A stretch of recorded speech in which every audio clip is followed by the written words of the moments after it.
हरे कृष्णा। श्रीमद् भगवद गीता का तीसरा अध्याय का महात्म्य हम शुरू कर रहे हैं।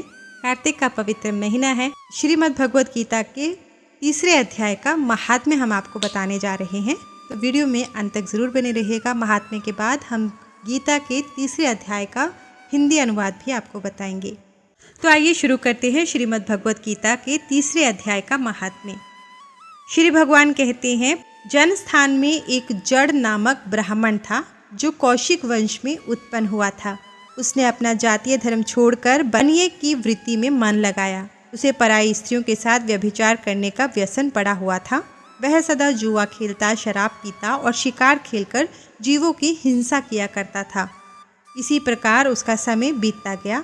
धन नष्ट हो जाने पर वह व्यापार के लिए बहुत दूर उत्तर दिशा में चला गया।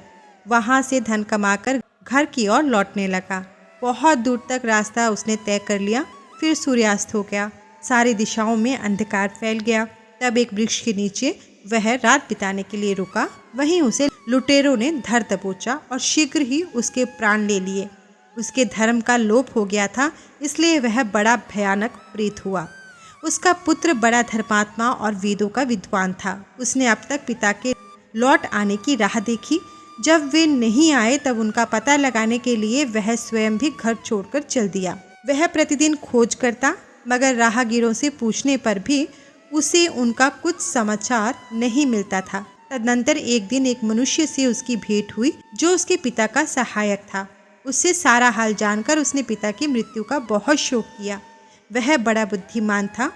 बहुत कुछ सोच विचार कर पिता का पारलौकिक कर्म करने की इच्छा से आवश्यक सामग्री ले उसने काशी जाने का विचार किया। मार्ग में 7-8 जगह पर रुककर जब 9वें दिन उसी वृक्ष के नीचे पहुंचा जहां इसके पिता मारे गए थे, उस स्थान पर उसने संध्योपासना की और गीता के तीसरे अध्याय का पाठ किया। इसी समय आकाश में बड़ी भयानक आवाज हुई। उसने अपने पिता को भयंकर आकार में देखा। फिर तुरंत ही अपने सामने आकाश में उसे एक सुंदर विमान दिखाई दिया जो महान तेज से व्याप्त था। उसमें अनेकों क्षुद्र घंटिकाएं लगी थी। उसके तेज से समस्त दिशाएं आलोकित हो रही थी। यह दृश्य देखकर उसके चित्त की व्याकुलता दूर हो गई। उसने विमान पर अपने पिता को दिव्य रूप धारण किए विराजमान देखा। उनके शरीर पर पीताम्बर शोभा पा रहा था और मुनिजन उनकी स्तुति कर रहे थे। उसे देखते ही पुत्र ने प्रणाम किया। तब पिता ने भी उसे आशीर्वाद दिया। तत्पश्चात उसने पिता से यह सारा वृतांत पूछा। उसके उत्तर में पिता ने सब बातें बताकर इस प्रकार कहना आरंभ किया। पुत्र, दैववश मेरे निकट गीता के तृतीय अध्याय का पाठ करके तुमने इस शरीर के द्वारा किए हुए दुस्त्यज कर्म बंधन से मुझे छुड़ा दिया। अतः अब घर लौट जाओ, क्योंकि जिसके लिए तुम काशी जा रहे थे वह प्रयोजन इस समय तृतीय अध्याय के पाठ से सिद्ध हो गया। पिता के यों कहने पर पुत्र ने पूछा, तात, मेरे हित का उपदेश दीजिए तथा और कार्य जो मेरे लिए करने योग्य हैं बतलाइए। तब पिता ने उससे कहा, अनघ, तुम्हें यही कार्य फिर करना है। मैंने जो कर्म किया है वही मेरे भाइयों ने भी किया था। इससे वे घोर नरक में पड़े हैं। उनका भी तुम्हें उद्धार करना चाहिए तथा मेरे कुल के और भी जितने लोग नरक में पड़े हैं उन सबका भी तुम्हारे द्वारा उद्धार हो जाना चाहिए। यही मेरा मनोरथ है। पुत्र, जिस साधन के द्वारा तुमने मुझे संकट से छुड़ाया है उसी का अनुष्ठान औरों के लिए भी करना उचित है।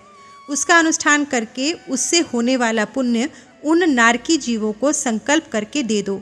इससे वे समस्त पूर्वज मेरी तरह यातना से मुक्त हो स्वल्प काल में ही श्री विष्णु के परम पद को प्राप्त हो जाएंगे। पिता का यह संदेश सुनकर पुत्र ने कहा, तात, यदि ऐसी बात है और आपकी भी ऐसी ही रुचि है तो मैं समस्त नारकी जीवों का नरक से उद्धार कर दूंगा। यह सुनकर उसके पिता बोले, पुत्र, एवमस्तु, तुम्हारा कल्याण हो। मेरा अत्यंत प्रिय कार्य संपन्न हो गया। इस प्रकार पुत्र को आश्वासन देकर उसके पिता भगवान विष्णु के परम धाम को चले गए। तत्पश्चात वह भी लौटकर जन स्थान में आया और परम सुंदर भगवान श्री कृष्ण के मंदिर में उनके समक्ष बैठकर पिता के आदेशानुसार गीता के तीसरे अध्याय का पाठ करने लगा। उसने नारकी जीवों का उद्धार करने की इच्छा से गीता पाठ जनित सारा पुण्य संकल्प करके दे दिया। इसी बीच में भगवान विष्णु के दूत यातना भोगने वाले नारकी जीवों को छुड़ाने के लिए यमराज के पास गए।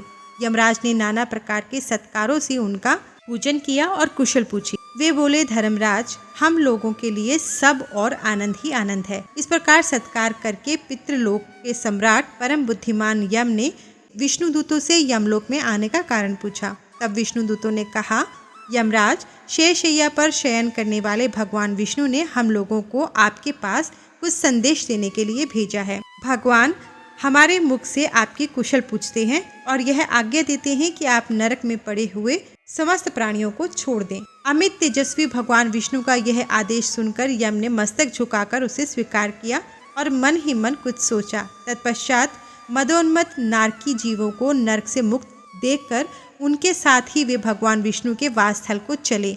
यमराज श्रेष्ठ विमानों के द्वारा जहाँ क्षीर सागर है वहाँ जा पहुँचे।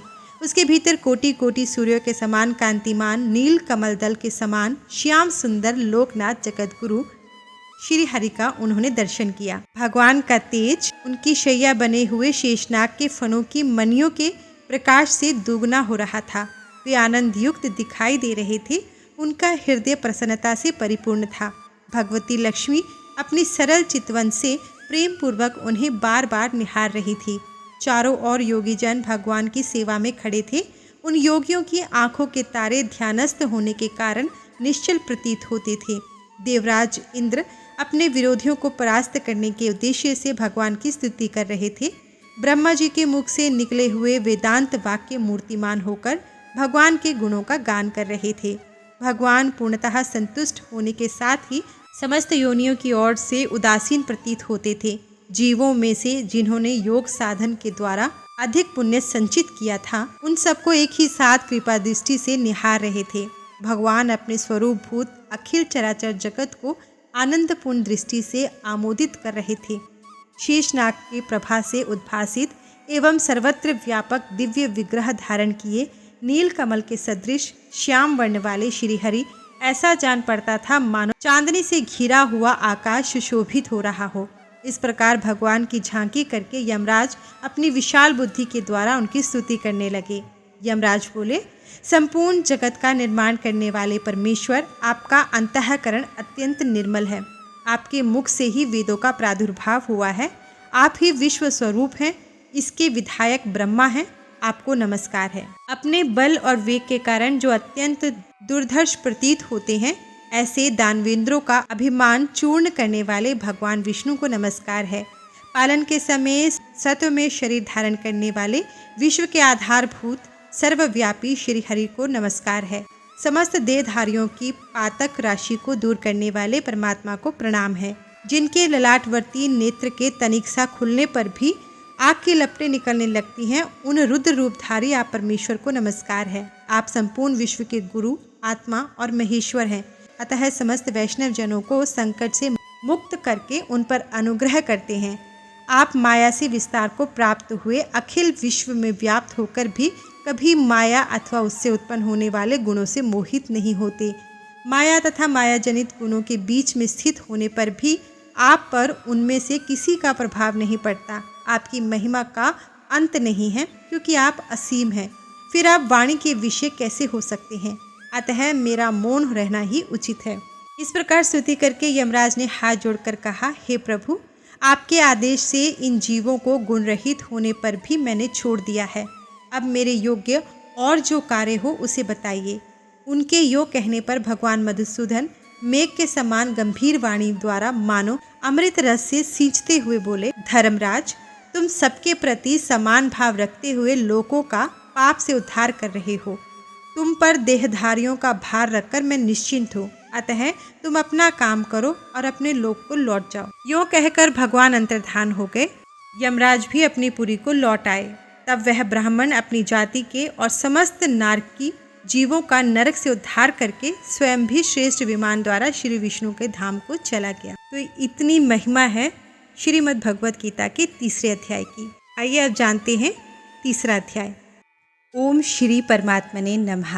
अब प्रारंभ करने जा रहे हैं श्रीमद् भगवत गीता का तीसरा अध्याय। परंतु उससे पहले पीछे के 2 अध्यायों में हमने क्या जाना उसके बारे में थोड़ा जानेंगे, फिर उसके बाद तीसरा अध्याय प्रारंभ करेंगे। श्रीमद् भगवत गीता का उपदेश मनुष्य मात्र के अनुभव पर आधारित है। इसका दिव्य उपदेश दूसरे अध्याय के 11वें श्लोक से आरंभ करने पर सबसे पहले भगवान यह स्पष्ट करते हैं कि शरीर और शरीरी यानी शरीर और आत्मा एक दूसरे से सर्वथा भिन्न है।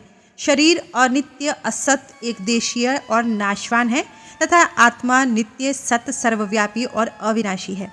अतः नाशवान वस्तु का विनाश देखकर दुखी नहीं होना है और अविनाशी वस्तु की अविनाशिता देख उसे बनाए रखने की इच्छा नहीं करनी विवेक कहलाता है। कर्म योग, ज्ञान योग और भक्ति योग तीनों ही योग मार्गों में विवेक की बड़ी आवश्यकता है। मैं शरीर से सर्वथा भिन्न हूँ, ऐसा विवेक होने पर ही मुक्ति की अभिलाषा जागृत होती है। मुक्ति की बात तो दूर रही, स्वर्ग आदि की प्राप्ति की कामना भी अपने को शरीर से अलग मानने पर ही उत्पन्न होती है। इसलिए भगवान ने अपने उपदेश का आरंभ करते ही सबसे पहले विवेक का ही वर्णन किया है। गीता का उपर्युक्त विवेक प्रकरण दूसरे अध्याय के 11वें श्लोक से प्रारंभ होकर 30वें श्लोक पर समाप्त होता है। विवेक के इस प्रकरण में भगवान ने आत्मा, अनात्मा, प्रकृति, पुरुष, ब्रह्म, अविद्या, ईश्वर, जीव, जगत, माया आदि किसी भी दार्शनिक शब्द का प्रयोग नहीं किया है। प्रत्युत सभी मनुष्य सरलता से समझ सके ऐसे ढंग से भगवान ने उसका विवेचन किया है। इसका तात्पर्य यह है कि मात्र मनुष्य परमात्म प्राप्ति के अधिकारी हैं, क्योंकि मनुष्य शरीर परमात्म प्राप्ति के लिए ही मिला है। अतः उपर्युक्त विवेक को महत्व देकर मात्र मनुष्य परमात्म प्राप्ति कर सके। इस प्रकरण में भगवान ने बुद्धि शब्द का प्रयोग भी नहीं किया है। वास्तव में नित्य और अनित्य, सत और असत, विनाशी और अविनाशी, आत्मा और शरीर को अलग अलग समझने के लिए विवेक की आवश्यकता है, बुद्धि की नहीं। विवेक बुद्धि से परे है। जैसे प्रकृति और पुरुष अनादि हैं, गीता के 13वें अध्याय का 19वां श्लोक, ऐसे ही उसकी भिन्नता को प्रकट करने वाला विवेक भी अनादि है। यही विवेक बुद्धि से प्रकट होता है।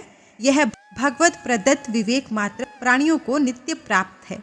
पशु पक्षी भी अखाद्य खाद्य पदार्थों की भिन्नता को जानते हैं। लता वृक्ष में भी सर्दी गर्मी, अनुकूलता प्रतिकूलता की भिन्नता का ज्ञान रहता है। बुद्धि प्रधान होने के कारण मनुष्य को यह विवेक विशेष रूप से प्राप्त है। पशु पक्षी आदि में तो जीवन निर्वाह मात्र के लिए जड़ पदार्थों का विवेक रहता है, परंतु मनुष्य अपने विवेक से सदा के लिए ही जन्म मरण रूप बंधन से मुक्त होकर शाश्वत शांति प्राप्त कर सकता है। यही मनुष्य के विवेक की विशेषता है। यानी मनुष्य को जो विवेक प्राप्त है वो किसी को नहीं, और ये विवेक सिर्फ इसलिए प्राप्त है कि वो इस जन्म मरण के बंधन से मुक्त होकर परमात्मा प्राप्ति के मार्ग पर चल सके।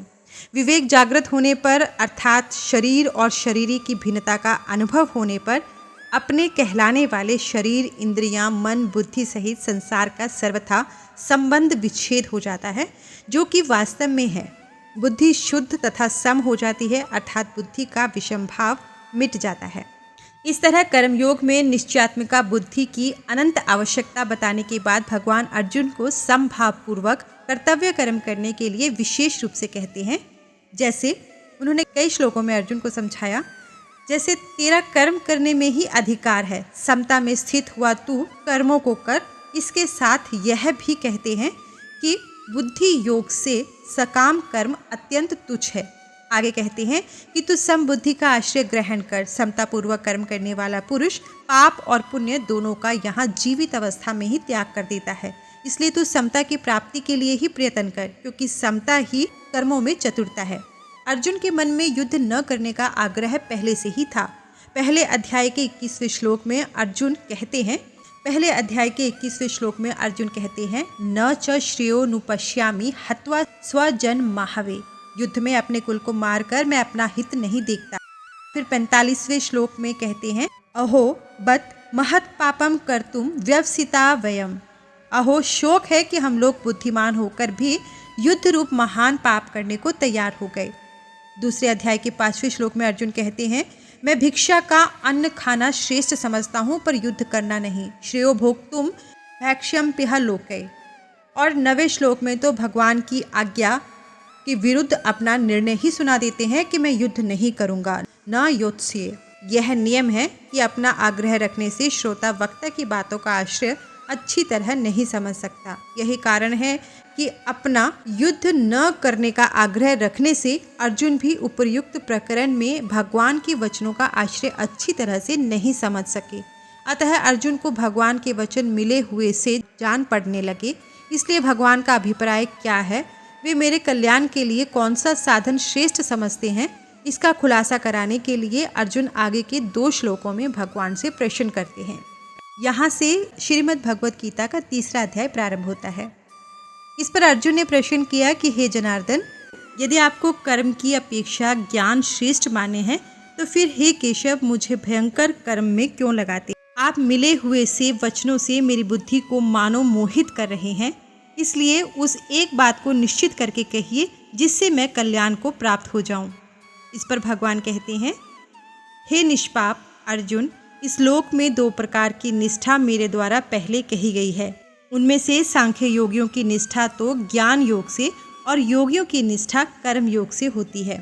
मनुष्य न तो कर्मों का आरंभ किए बिना निष्कर्मता को यानी योग निष्ठा को प्राप्त होता है और न कर्मों के केवल त्याग मात्र से सिद्धि यानी सांख्य निष्ठा को प्राप्त होता है। जिस अवस्था को प्राप्त हुए पुरुष के कर्म अकर्म हो जाते हैं अर्थात फल उत्पन्न नहीं कर सकते, उस अवस्था का नाम निष्कर्मता है। निसंदेह कोई भी मनुष्य किसी भी काल में क्षण मात्र भी बिना कर्म किए नहीं रहता, क्योंकि सारा मनुष्य समुदाय प्रकृति जनित गुणों द्वारा परवश हुआ कर्म करने के लिए बाध्य किया जाता है। जो मूढ़ बुद्धि मनुष्य समस्त इंद्रियों को हठपूर्वक ऊपर से रोककर मन से उन इंद्रियों के विषयों का चिंतन करता रहता है, वह मिथ्याचारी है, वह दंभी कहा गया है। किंतु हे अर्जुन, जो पुरुष मन से इंद्रियों को वश में करके अनासक्त हुआ समस्त इंद्रियों द्वारा कर्मयोग का आचरण करता है, वही श्रेष्ठ है। तो शास्त्र विहित कर्तव्य कर्म कर, क्योंकि कर्म न करने की अपेक्षा कर्म करना श्रेष्ठ है, तथा कर्म न करने से तेरा शरीर निर्वाह भी नहीं सिद्ध होगा।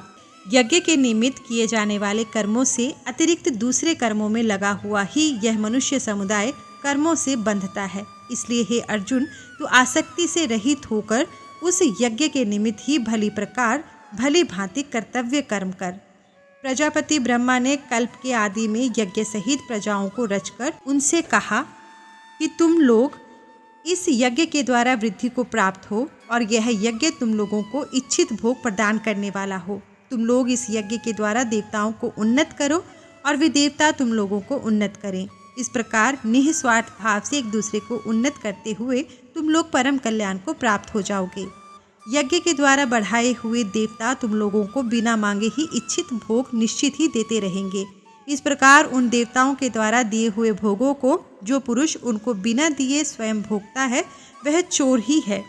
यज्ञ से बचे हुए अन्न को खाने वाले श्रेष्ठ पुरुष सब पापों से मुक्त हो जाते हैं, और जो पापी लोग अपना शरीर पोषण करने के लिए ही अन्न पकाते हैं, वे तो पाप को ही खाते हैं। संपूर्ण प्राणी अन्न से उत्पन्न होते हैं। अन्न की उत्पत्ति वृष्टि से होती है। वृष्टि यानी वर्षा। वृष्टि यज्ञ से होती है और यज्ञ विहित कर्मों से उत्पन्न होने वाला है। कर्म समुदाय को तू वेद से उत्पन्न और वेद को अविनाशी परमात्मा से उत्पन्न जान। इससे सिद्ध होता है कि सर्वव्यापी परम अक्षर परमात्मा सदा ही यज्ञ में प्रतिष्ठित है।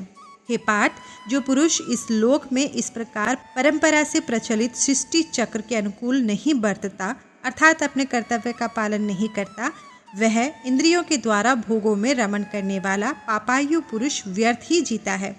परंतु जो मनुष्य आत्मा में ही रमण करने वाला तथा आत्मा में ही संतुष्ट हो, उसके लिए कोई कर्तव्य नहीं। उस महापुरुष का इस विश्व में न तो कर्म करने से कोई प्रयोजन रहता है, न कर्मों के न करने से ही कोई प्रयोजन रहता है, तथा संपूर्ण प्राणियों में भी इसका किंचन मात्र भी स्वार्थ का संबंध नहीं रहता। इसलिए तो निरंतर आसक्ति से रहित होकर सदा कर्तव्य कर्म को भली भांति करता रहे, क्योंकि आसक्ति से रहित होकर कर्म करता हुआ मनुष्य परमात्मा को प्राप्त हो जाता है। जनक आदि ज्ञानी जन भी आसक्ति रहित कर्म द्वारा ही परम सिद्धि को प्राप्त हुए थे। इसलिए तथा लोक संग्रह को देखते हुए भी तू कर्म करने को ही योग्य है, अर्थात तुझे कर्म करना ही उचित है। श्रेष्ठ पुरुष जो आचरण करता है, अन्य पुरुष भी वैसा वैसा ही आचरण करते हैं। वह जो कुछ प्रमाण कर देता है, समस्त मनुष्य समुदाय उसी के अनुसार करने लग जाते हैं। हे अर्जुन, मुझे इन तीनों लोकों में न तो कुछ कर्तव्य है और न कोई ही प्राप्त करने योग्य वस्तु अप्राप्त है, तो भी मैं कर्म में ही बरतता हूँ। क्योंकि हे पार्थ, यदि कदाचित मैं सावधान होकर कर्मों में न बरतूं तो बड़ी हानि हो जाए, क्योंकि मनुष्य सब प्रकार से मेरे ही मार्ग का अनुसरण करते हैं। इसलिए यदि मैं कर्म न करूं तो ये सब मनुष्य नष्ट भ्रष्ट हो जाएंगे और मैं संकरता का करने वाला हूँ तथा इस समस्त प्रजा को नष्ट करने वाला बनूंगा। हे भारत, हे अर्जुन, कर्म में आसक्त हुए अज्ञानी जन जिस प्रकार कर्म करते हैं, आसक्ति रहित विद्वान भी लोक संग्रह करना चाहता हुआ उसी प्रकार कर्म करे। परमात्मा के स्वरूप में अटल स्थित हुए ज्ञानी पुरुष को चाहिए कि वह शास्त्र विहित कर्मों में आसक्ति वाले अज्ञानियों की बुद्धि में भ्रम अर्थात कर्मों में अश्रद्धा उत्पन्न न करे, किंतु स्वयं शास्त्र विहित समस्त कर्म भली भांति करता हुआ उनसे भी वैसे ही करवावे। वास्तव में संपूर्ण कर्म सब प्रकार से प्रकृति के गुणों द्वारा किए जाते हैं, तो भी जिसका अंतःकरण अहंकार से मोहित हो रहा है, ऐसा अज्ञानी मैं करता हूँ ऐसा मानता है। परंतु हे महाबाहो, गुणा विभाग और कर्म विभाग के तत्व को जानने वाला ज्ञानियों संपूर्ण गुण ही गुणों में बरत रहे हैं, ऐसा समझकर उनमें आसक्त नहीं होता। प्रकृति के गुणों से अत्यंत मोहित हुए मनुष्य गुणों में और कर्मों में आसक्त रहते हैं। उन पूर्णता न समझने वाले मंदबुद्धि अज्ञानियों को पूर्णतः जानने वाला ज्ञानी विचलित न करे। मुझ अंतर्यामी परमात्मा में लगे हुए चित्त द्वारा संपूर्ण कर्मों को मुझ में अर्पण करके आशा रहित, ममता रहित और संताप रहित होकर युद्ध कर। जो कोई मनुष्य दोष दृष्टि से रहित और श्रद्धा युक्त होकर मेरे इस मत का सदा अनुसरण करते हैं, वे भी संपूर्ण कर्मों से छूट जाते हैं। परंतु जो मनुष्य मुझ में दोषारोपण करते हुए मेरे इस मत के अनुसार नहीं चलते, उन मूर्खों को तो तू संपूर्ण ज्ञानों में मोहित और नष्ट हुआ ही समझ। सभी प्राणी प्रकृति को प्राप्त होते हैं, अर्थात अपने स्वभाव के परवश हुए कर्म करते हैं। ज्ञानवान भी अपनी प्रकृति के अनुसार चेष्टा करता है, फिर इसमें किसी का हट क्या करेगा। इंद्रिय के अर्थ में अर्थात प्रत्येक इंद्रिय के विषय में राग और द्वेष छिपे हुए स्थित है। मनुष्य को उन दोनों के वश में नहीं होना चाहिए, क्योंकि वे दोनों ही इसके कल्याण मार्ग में विघ्न करने वाले महान शत्रु हैं। अच्छी प्रकार आचरण में लाए हुए दूसरे के धर्म से गुण रहित भी अपना धर्म अति उत्तम है। अपने धर्म में तो मरना भी कल्याणकारक है, दूसरे का धर्म भय को देने वाला है।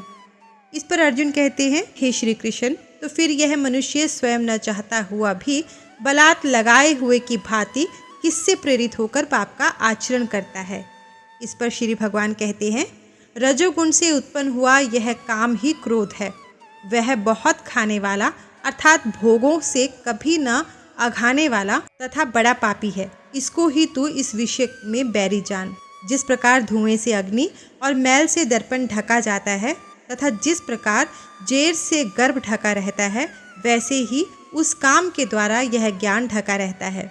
और हे अर्जुन, इस अग्नि के समान कभी न पूर्ण होने वाले कामरूप ज्ञानियों के नित्य वैरी के द्वारा मनुष्य का ज्ञान ढका हुआ है। इंद्रियां, मन और बुद्धि ये सब इसके वास स्थान कहे जाते हैं तथा काम इन मन, बुद्धि और इंद्रियों के द्वारा ही ज्ञान को आच्छादित करके जीवात्मा को मोहित करता है। इसलिए हे अर्जुन, तू पहले इंद्रियों को वश में करके इस ज्ञान और विज्ञान का नाश करने वाले महान पापी काम को अवश्य ही बलपूर्वक मार डाल। इंद्रियों को स्थूल शरीर से पर यानी श्रेष्ठ, बलवान और सूक्ष्म कहते हैं।